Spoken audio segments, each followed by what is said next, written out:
Welcome, and thank you for joining for another whiskey review. Today, we're going to take a look at the best regularly available barrel-proof bourbons. Dustin, that are relatively inexpensive, $50 to $70. Yeah, well, I think we're probably missing the turkey rare breed, Mike. I didn't have a bottle. We got 5 good ones here for you. 5 good ones if you can find them to pick. Dustin, let's go through them. We have our 5 glasses here, but from your left to right, we're going to have the Elijah Craig Barrel Proof. We're going to have the Weller Full Proof, which technically isn't barrel proof, but yeah, it's high proof. Yeah, we took a bit of the liberty on that one. EHT Tailor Barrel Proof, Stagg Jr., and the always impressive Jack Daniels Barrel Proofs. Yeah. So, Dustin, in preparation for you coming over doing this review, you said you want to get together and give a definitive list on what the best regularly available barrel proof bourbon is. So, I dressed up for you. I see you're got your Kentucky gear on. Got my Kentucky church outfit. You said I'm going to drink bourbon. I said I'm going to dress up for you, buddy. So here we are. Guys, in case you ever want to know what Mike thinks of bourbon, this is him letting us know. Joking aside, I do really enjoy all of these bourbons. I appreciate a high ABV, which all of them deliver, and I do enjoy all these bourbons to some degree. Dustin and I had a conversation after a few comments on, I believe, the Jack Daniels review, kind of what is the best $50, $70, $80 barrel-proof bourbon. So here we are. Yep. All right. Yep. Let us know what we forgot. Like I said, I know there's going to be 30 comments. Sure. You should have had such and such. Yep. So what we're going to do is, I know it's 5 whiskeys. So we got the 5 whiskeys here represented the same way we have them here, and we're just going to go from your left to right and just bang right through them. We're going to do nose. We're going to do taste. We're going to start with the Elijah Craig. Dustin. Just a quick caveat here, guys. Sure. I don't know which Stagg or ECBP I grabbed here. I kind of have to know these because I only have really the one. Mm-hmm. And the reason was kind of just I didn't want to bring the best of, the worst of. I just kind of wanted to grab and go, and we'll see. So, see what we got going on. Semi-blind here in the fact that I literally grabbed and just stuck it in the box. Yeah, that's taking a leap to say blind. Okay, anyway. It's not very blind, but Elijah Craig Barrel Proof.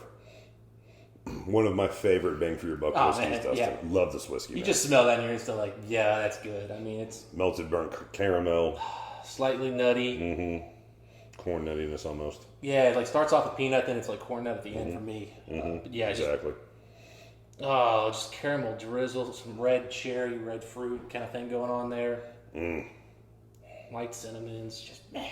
Yeah, nice and spicy, but nothing too much. It really balances sweet and spice and a big punchy ABV. Classic, comes off well aged. There's no question. There's nice age on this thing. The 12 years really comes through.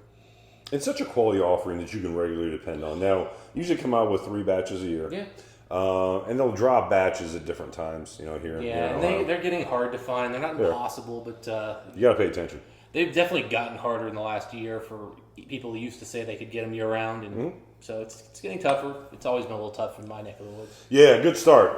Again, that's one of my favorite whiskeys, and something I would almost put money on finishing high. All right, so we're going to go to the Weller Full Proof. Now, this is the one that isn't technically barrel proof; it's full proof. But it's still 57% ABV. Yeah, it's a huge ABV. We like to include it because when we think of barrel proof whiskeys, this is definitely, or barrel proof bourbons. Yeah, this is definitely one we think of. Yeah, and I think we just released a video on this one, so I think we kind of went over the whole foolproof and that whole thing. So if you missed that, just go check out that video. Yeah, we did 4 or 5 reviews ago. Now this definitely comes off as not as aggressive, a little bit lighter. Doesn't have the age at all. No, a little thin comparatively on the nose. I mean, you still get a lot of the nice sweeter notes, a lot of nice caramels.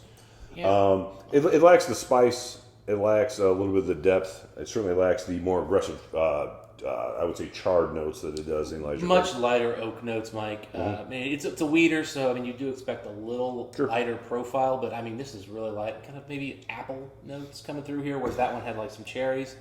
I know I'm flipping the traditional notes of these 2 distilleries, but and a light mint on this one that I remember getting distinctly in the review. Yeah, it's just kind of got that youngish wood, and I've always thought Buffalo Trace did a really good job with their wood quality, so it's a quality wood, but it's just this did not spend a lot of time in the barrel. My guess is 6 to 8 years is what they're going to tell us, but man, it comes off younger. But I'll say this about it: if you're new to barrel strength bourbons in general, this is going to be an easier one to take than the Elijah Craig and certainly the Jack Daniels and the Stagg once we get to it. Perhaps, in my opinion. All right, I'm moving along to the EH Tailor. There's a touch of glue on here too. EH Tailor. One of our buddies, it's one of his favorite bourbons. I got a couple friends of mine who this is one of their like absolute favorites, Mike. So I don't want to criticize it too much. Very light. You do get that baby powder note. It's very hard for me to not notice as soon as I start, nosing any EHT Tailor. It's slightly more vanilla than the Weller, but it doesn't have that oak depth, refinement, richness of the Elijah Craig. I'm actually shocked how standout the Elijah Craig is so far. I mean, really standing out. Yeah, I mean, the Weller and the Tailor really on the nose have a very, not similar profile, but they came off as far as the wood and the aging of the whiskey in general, very similar. Yeah, when you really dig in, like a sort of a sour corn nut kind of thing comes out. That baby powder is a little strong in this one. Yeah, it's a bit astringent. I mean, and I remember when we did this review as well, Mike, we liked the palate a lot better than the nose, and I think that's coming through here again. I mean, it's pleasant, it's very classic bourbon, but yeah, it's just doing nothing. Yeah, I would probably, the three we've done so far, rank that last as far as nose. Now we're getting into Stagg. Yeah, I expect more here. And I'm getting more. Oh, yeah. Whole different profile. Whole different profile. This is just straight chocolate now. Like, I mean, it's almost baking chocolate, but like that bitter baking chocolate. But just maybe it's like a 70%, not like an 80 or 90. Yeah, and obviously we're not picking out every note in these whiskeys. We're just saying how they kind of compare to each other if you're having them all in a setting the way we are. Oh, but yeah, so much chocolate. Yeah. Now the caramel comes in. It doesn't have the burnt wood that say that Elijah Craig has, but it does have a nice oak note to it. I don't think it's nearly as old. As a matter of fact, I know it's not as old as the Elijah Craig, but... No, I think these tend to be in that 8-9 range. 8-9 range, something right. along those lines. But it does come off older than the Tailor and the Weller. Agreed. Substantially more richness, depth, oak quality. Yeah, and a stronger, more aggressive, profile in general in the nose. Yeah, I mean, this is just beautiful. I mean, this is, I think the Elijah Craig's more classic bourbon. I'm just going to kind of go back. Yeah, I agree. I want to kind of go back to which I like actually better. Oh, yeah, now I'm getting more like sort of medicinal notes that kind of come through here. All right, well let's go to the Jack Daniels to make sure we're not missing one. But I agree. I'm kind of focusing on the Stagg and the Elijah Craig as far as I know as being the ones that stand out here. Oh man, that vanilla Dr. Pepper note, man. 23 flavors. I mean, you just can't miss it there. It just comes right at you. I tried to put that out of my mind before I went to it. I mean, as soon as I noticed, it was like instant. Yeah. So yeah, the Jack Daniels, very interesting. I would say this is the most off-profile from what I would typically think a bourbon is. Yeah, it's much more candied than the others. Sure, it's a fun nose. Yeah, the back end doesn't have the oak depth of the Elijah Craig or the Stagg, and it doesn't have that kind of slightly off-putting astringency glue kind of note I got on these two right here. So yeah, so here's what we're gonna do is we're gonna rate the nose 5-1, but I need to figure out which is my 2 and which is my 1. Just give me just 1 second. I have my 1, 2, 3. I got to figure out my 4, 5. Oh, really? Yeah. All right, man. So here's the thing. I'm going to go in reverse order as far as just the nose. And I'm going to say number 5 is going to be the EHT Tailor. Okay.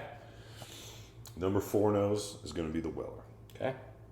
Both of these, they could have interchanged. They could have flip-flopped.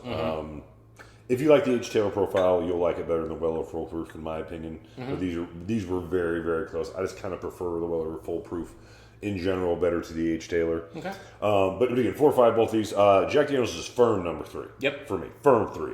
I like it quite a bit better than these two. I think it's lacking for these particular two. So yeah, it kind of gets down to, which one I think the better one is. Now, Give a second. No, I'm partial to Elijah Craig. Yep. I think the Stagg, in general, I enjoy the Staggs more, but just what I have here right now on the nose, I'm going to put Stagg 2, and I'm going to say my favorite nose of this bunch right now today is the Elijah Craig. Okay. Dustin, what do you got for me? So I have... Are you going to go 5-1 or 1-5? Or 5-1. Okay, same thing. So I have the Weller last. Sure, I get it. With and really it came down to this. There's a little more oomph on the barrel proof Tailor on the back end of the finish. It just gave me a little more there. I can see that. They're distant 3-4. Or sorry, 4-5 here. They're distant. Oh, really? Yeah, I mean they're not even close to the others. Like they're really coming. Yeah, For them to finish well in this tasting, it's going to require something impressive. And I will say this, Mike, these are low bottles, but I can tell you that That represents what they are. They have not lost much. Yeah, I've had them quite a bit. Yeah, we've had these same similar. bottles. Yeah, easy number 3. Yep. It's really nice. I mean, it's bolder. It's richer than these two. It's got more going on. For sure. But it lacks that age note that these both kind of brought us. And I'm going with number 2 as the Elijah Craig. And number 1 by an antler. I'm taking the Stagg. Yeah, man. I mean, you could have interchanged these. I mean, this for me came down to some personal preferences. Yep. I could have went with the Weller the same way you did on these two. We were kind of the same thing. I said I kind of like the profile a little bit better. Same with you. That's personal preference. Yeah. But again, I agree with you. These two stood out. These two were clearly behind. This one was a good third place as far as the nose. That chocolate wood note on this thing, like the chocolate with that wood was just, it's incredible. And then the more I go back, I'm starting to get the cherries. This is just classic bourbon, but it's a little slightly medicinal. You know, I'm looking for small flaws to differentiate these bottles. All right, buddy. Tell us a little bit about Elijah Craig while I take a quick taste, and let me tell you. Yeah, so the Elijah Craig, if you guys don't know, it's a 12-year-old product. It's a Heaven Hill. So they're known for having a slight nutty element, not quite as much as you're going to get from Jim Beam, who also didn't get represented here, and maybe we could have thrown a Jim Beam product in. But anyway, they do 3 batches a year. I'm going to go out on a limb and say this is probably not one of the C's, which is kind of where I get dark chocolates usually. So, well, there's some dark chocolate in this one for sure. did you? Okay. A lot of burnt Right in oak. there. Basically, what I would expect out of Elijah Craig. Some of them have a little bit less bite. This one has a stronger bite for what Elijah Craigs are. Man, but these are always. I buy these without trying for it, sight unseen. I tell a coworker, you see them, you pick them up, I'll pay for them. Yeah. I don't care what they cost. You know, because it's not going to be worse than $80 or so here in Ohio. These things here are such a great, well-aged, standard whiskey with a huge, big, bold flavor. That's why I love it. I got exactly what I expected on the palate. Caramel and spice, man. A little bit of nuttiness. Oaky. This is definitely not one of my favorite Elijah Craigs that I've had. I don't know It's which a little more one, aggressive. I don't know which one I've got here, but I'm guessing it's an A. Just to guess. Also based on what I have open. I think I've only got 1 C open. I've got 2 A's and 2 B's. So. Gotta be, but still, yeah. Oh, it's a B? Okay. Like I said, A's and B's are pretty similar usually anyway. So Yeah. really nice. Mike, go ahead and taste that. I'll keep but yeah, I mean it's just hitting all the spots I like. I mean, the richness, the sweetness, the boldness, it's just mouth coating, it's full of flavor. Really nice. All right, moving on this Weller, man. Yep. Definitely going to take a big step back as far as the kick and a punch. It's a far more refined, subtle whiskey, even though it's 57%. I mean, I hate to use the same phrase you did, but kind of the tired sour wood meets a little bit of nice caramel. It's about what I'm getting. I wish I could make it more exciting, but that's it. Yeah. I mean, this Weller is a good bourbon, but next to the Elijah Craig, it's Pales in comparison. it lacks the richness, it lacks the depth. And It lacks the excitement. It's a boring whiskey comparatively. You know what this reminds me of? And a lot of time birds people are going to get this analogy, but Talisker 25. This is the cast strength Talisker 25. This is the 45-7 the same whiskey. You know what I mean? No, I mean, it's just... It's a big letdown comparatively. Yeah, I mean, when you have these side by side, I mean, it's not even consideration. Now, that said, I mean, this bottle might do better by itself, when a separate night. But when you put these side by side, it's just such a younger, less refined, less put together whiskey. All right, Mike, so you've jumped into the EHT Tailor Barrel Proof. Now, I do believe these are slightly older, and I should note, this, I believe, is the only release here that is annual. So all these other ones, they have multiple batches, periodic This is releases. 1 year. This, they just do 1 year, and I don't think they do any picks currently. But you never know with Buffalo Trace. They could have changed that last week. Yeah, quite a bit different on the palate than it is on the nose.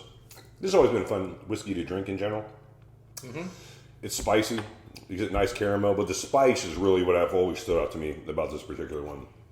Heavy on the spice note initially. A lot of cinnamon.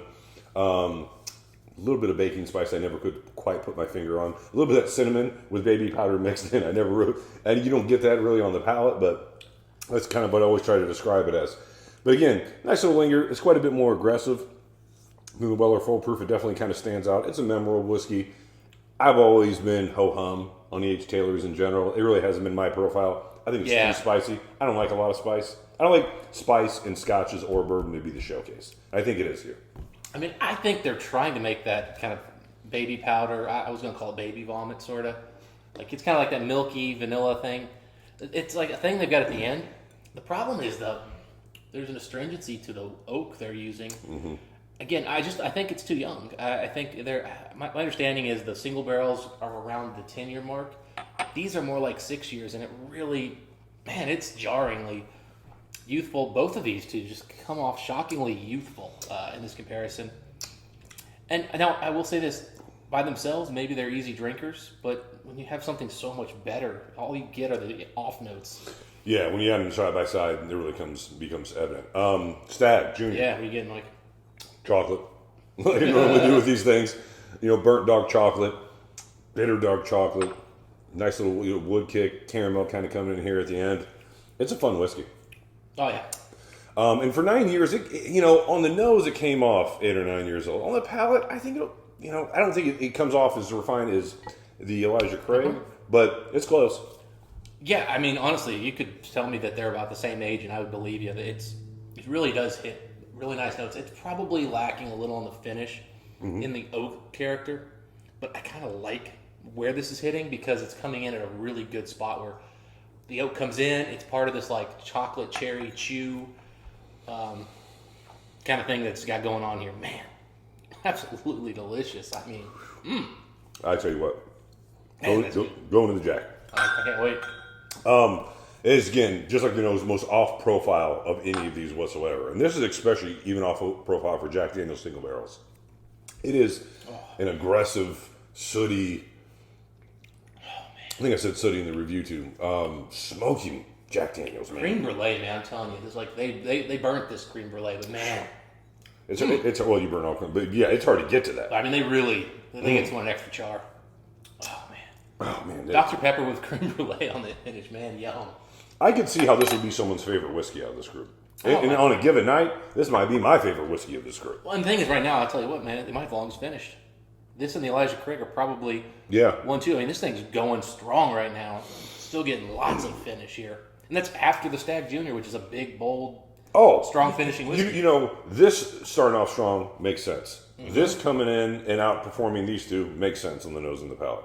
This standing out after that, man, it's killing it. Yeah, it is. Whew. All right, man. All right, we need to do a little water test here, Mike, just to see if we pick up any kind of off notes here. Also, we've been told that we really need to put water on videos that we do put water on. So we put water on all videos.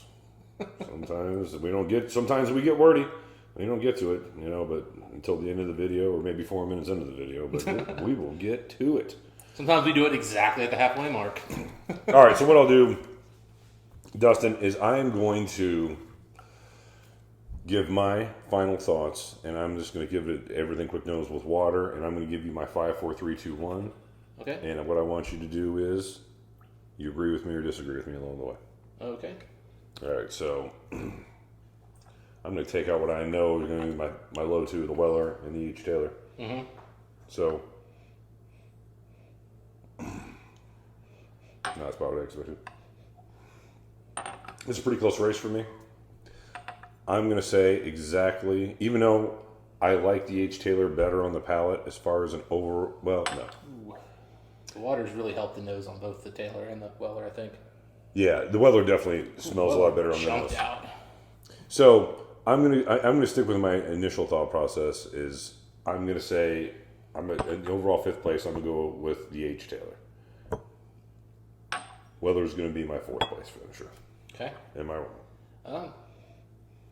I'm gonna have to give them a little taste. I agree. Water kind of helped both of them a little bit. Mm-hmm. But I just like the profile of the Weller. Again, that as I jumped said out before. big time after water. Mm-hmm. It helped them both. Yeah, the Weller on it. I'm ready to do this because the nose on the Weller went from boring to interesting. It's competitive with the other ones now. That's how big a jump it made. Yeah, no, it did. I'm still right there though. EHT Tailor 5 for me. Weller 4. Then I gotta go the other way. It really comes down to this. Mm-hmm. Up front, I think the Weller's a better whiskey. Mm-hmm. It's lighter, it's fluffier, it's got this nice sweetness to it, which I like, whereas the EHT Tailor is a little harsh, a little bitter still. Mm-hmm. But man, the finish is just so much better on that EHT Tailor. It's longer, it's richer. So even though I'd still say that makes them very close, but that finish is really going to be hard for me to look past, although They're starting to show a little bit of spice on it, so on its own too. All right, buddy. So for me, moving to third place. Yep. Bit of a surprise. I'm putting the Stagg Jr. there. Really? Okay. I am. I think the Stagg Jr. is better whiskey, better bourbon than the Jack Daniels, but that doesn't stop me from liking the Jack Daniels better. Fair enough. It's barrel specific, but I'm just going off what I got here today. I've had better Stagg Juniors. I don't know if I've had a more interesting Jack Daniels. I love this. This is that master distiller pick. Yeah. It is really good. It is really good. So I'm not saying on any other thing, but I'm talking today. I'm going to go 3 George T. Stagg, 2 Jack Daniels, and obviously that leaves what I assumed I would be my favorite, which is the Elijah Craig, that I'm a huge fan of. Tell me why I'm wrong. You're the bourbon guy. I don't even have sleeves on. All right, Mike. I'm going completely different, I think. Give it to me, man. What do you got in third place? Third place. Got this one more time. Uh-huh. Go ahead. Tell me All right. Elijah Craig's third place. All right. Have you sleeping outside? What do you got for me, bud? Third place. Give it to me. Elijah Craig. Okay. Tell me why. All right. So here's the thing. With water, it's second place. But without water, I like number 2 noticeably more. I think it's got just more depth, more flavor, more excitement. And the number 2 is Stagg. And I'm taking this Jack Daniels number 1. Out of all these, huh? I thought I was going on a limb, so going to number 2. So coming in, I thought I was gonna. I remember thinking to myself, I might score this Jack number 1, and then I tried a couple of these maybe. Because I brought this up 2 weeks ago for us to do this, and I haven't tasted any of these since then. Oh yeah, we did it when we did last reviews, right? It was like what was the last time we just got together and just Yep. drank? Didn't even bother with the reviews. We just That's got right. together to actually have fun for once. Yeah, it was a good time. Yeah, it was partying. But yeah, that was impressive. Yeah, but I came in there initially thinking the Jack had a chance, and then I tried a couple of these, and I kind of thought, nah, Jack's not going to do it. But today, Mike, that water with the Jack especially It's such an interesting took it to whiskey. another level. And the problem is here, the Stagg lost a lot on water. Void water on this particular, and guys, we'll put all the details down, but this is the 65.1 or the 130.2 release. And wow, my lips are numb. Yeah, from that Jack. It's an aggressive whiskey, it really is. Just from the lineup here, wow. Yeah, so basically, we're in the same place other than I put this first and you put it third. So you just moved this from third, and that, we still have the same stacking order. Again, I'm partial to We this flipped whiskey. these two as well. Okay, so... you had this last, I had this fourth. Okay. Yeah. But the big thing is the big threes. Yeah, but I think basically we tiered it out. These two are not in the same class as these other 3 bottles. Agreed. And the Jack Daniels is an impressive whiskey. That's really the takeaway here. And you know what? There's only one bottle here you probably can get every year without too much trouble. And that's the one Jack right here. Daniels, which is I mean, amazing. this one, maybe some places you can get it. Now, mind you, again, there's batch variants. Again, this is one batch of Stagg. This is one single barrel here. This is one batch. This is a store pick Weller, and then this is a 2017 or 18 release. So, But here's the thing. At the end of the day, I think we said it in the Jack Daniels review a month or so ago. Man, that's quality whiskey. I mean, it is something you can find. These are a hassle to find. yeah. I got to have people looking out for me. Yeah, pick 'em up. you really want one. You probably need to be ready to drop $400 or $500 to get one. No. I mean, Guarantee it. Jack Daniels will absolutely be the easiest one to find, and it's impressive whiskey. Definitely something every bourbon drinker should check out, unless you're just totally turned off by the Jack Daniels profile. If you But don't it's like not the same. the Jack / Old Forester profile because I think they have a lot of similarities, then yeah, okay, pass. But man, if you don't hate those, Yeah. what a whiskey. Yeah, jump on that. Anyway, thought it'd be a fun review. We reviewed a couple of these, and a few people of us were talking about it. So that's our take on these 5 regularly available barrel-proof bourbons. Yeah, and guys, again, these are, if you want them, you'll eventually be able to get one of these. For sure. It may take a couple years. You may have to be in a lot of lotteries, but eventually You should be able to nab they keep making them. They're not going to stop. These are staples. They're a hassle. They're a hassle, but you can do it. Anyway, if you had a chance to get any of these, that's still what our thoughts are. The most available one, go figure. And, like to see your thoughts on the whiskeys if you guys had a chance to try one of these. Until next time, Dustin, what do we wish the folks? Happy drinking. Mike, put a shirt on. See you next time. Bye.